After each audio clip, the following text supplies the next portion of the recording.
Hello दोस्तों, नमस्कार। कैसे हैं आप लोग? आशा करते हैं कि आप सब अच्छे होंगे। श्वेता ब्लॉग में आप सभी का स्वागत है। और आज मैं शेयर कर रही हूँ कि हमें माता रानी का खोइछा कैसे भरना चाहिए। इसी पे ये वीडियो मैं दे रही हूँ आप लोग को।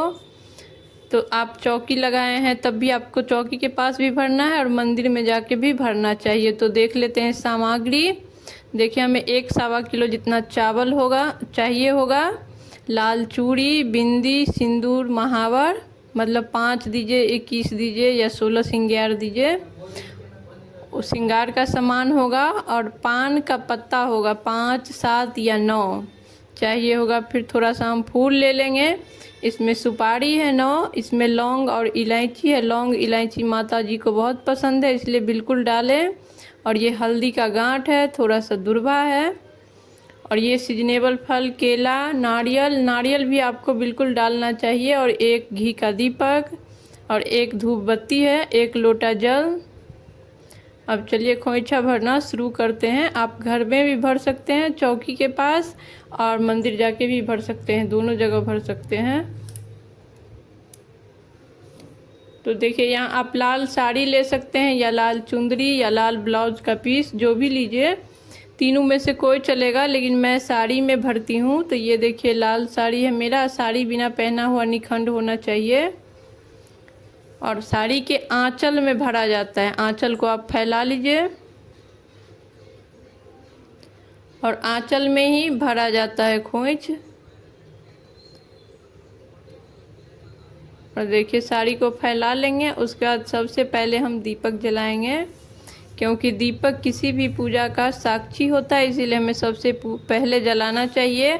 और खोइछ ना महागौरी माँ का पूजा मतलब भराता है। तो आपको अष्टमी को भरना चाहिए, या आप नवमी को भी भर सकते हैं, लेकिन ज़्यादा अच्छा होगा कि अष्टमी को भरिए, जब महागौरी माँ का पूजा हो तब भरिए।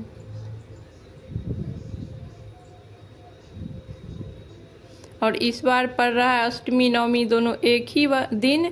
तो 11 अक्टूबर को भराएगा, शुक्रवार के दिन। तो उसी दिन भरे खोइछ।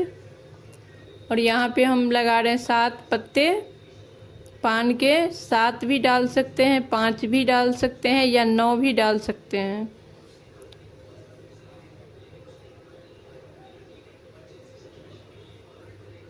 सभी पत्ते पे डालेंगे सुपारी।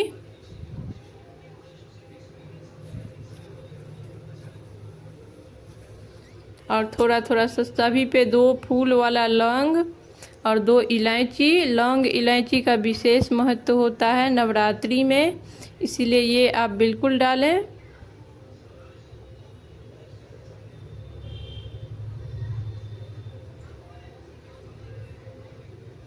और हर सुहागन को भरना चाहिए। आप व्रत करते हैं तब भी भरिए, नहीं करते हैं तब भी भरिए। देखिए, सभी पे लौंग इलायची जोड़ा जोड़ा चढ़ा लेंगे।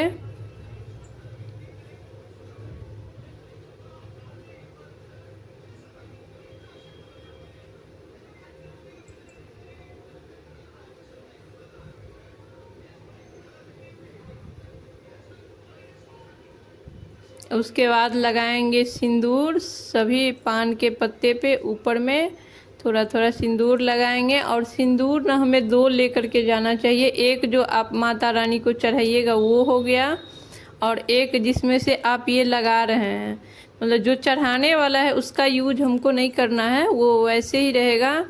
एक अलग से आप ले करके जाइए। और माता रानी को चढ़ाने के बाद जो आपके उंगली में बचा है वो मांग में भरिए। उसके बाद 2 बार मांग में भरिए उस डब्बा से ले करके।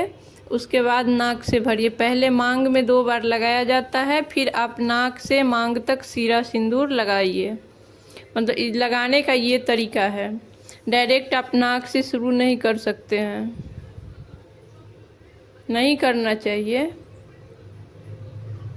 और फिर देखिए, दोनों हाथ को जोड़ करके औजरी इसको बोलता है, औजरी से खोइछ भराता है। दोनों हाथ को ज्वाइंट कीजिए, बीच में चावल रखिए और नीचे से थोड़ा थोड़ा गिराते जाइए इस तरीके से।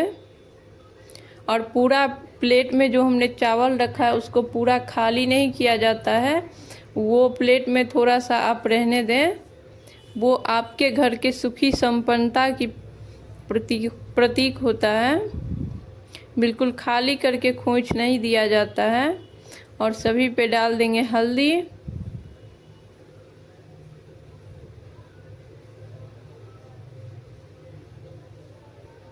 और सभी पे दुर्वा घास भी डाल देंगे। दुर्वा घास भी खोंच में डलाता है।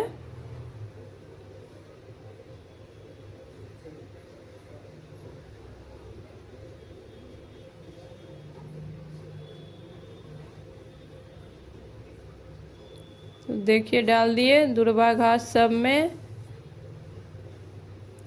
और उसके बाद सभी में फूल थोड़ा थोड़ा से रख दीजिए सातों जगह।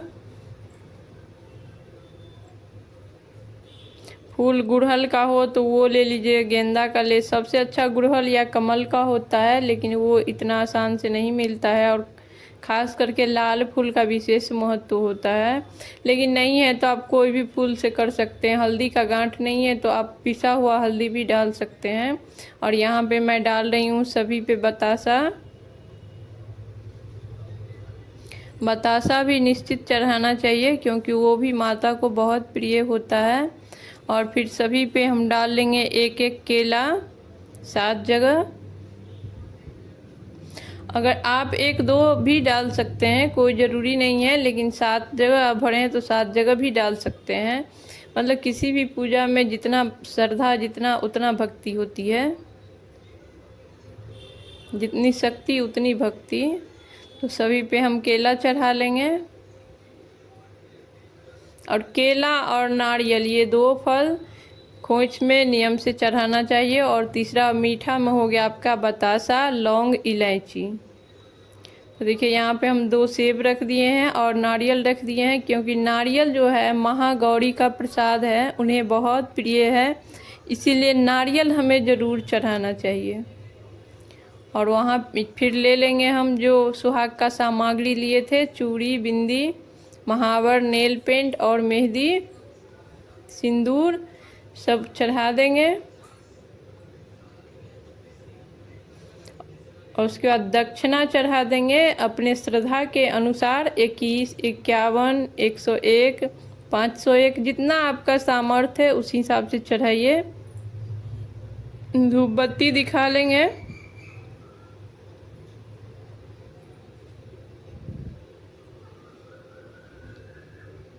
और उसके बाद हम जल से थोड़ा सा आचमन कर लेंगे, माता से प्रार्थना कर लेंगे कि हे मैया, हमने जो चढ़ाया है वो स्वीकार करें।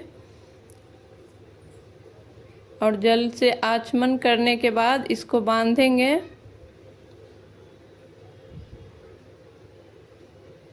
कि इस तरह जल से आचमन कर लेंगे।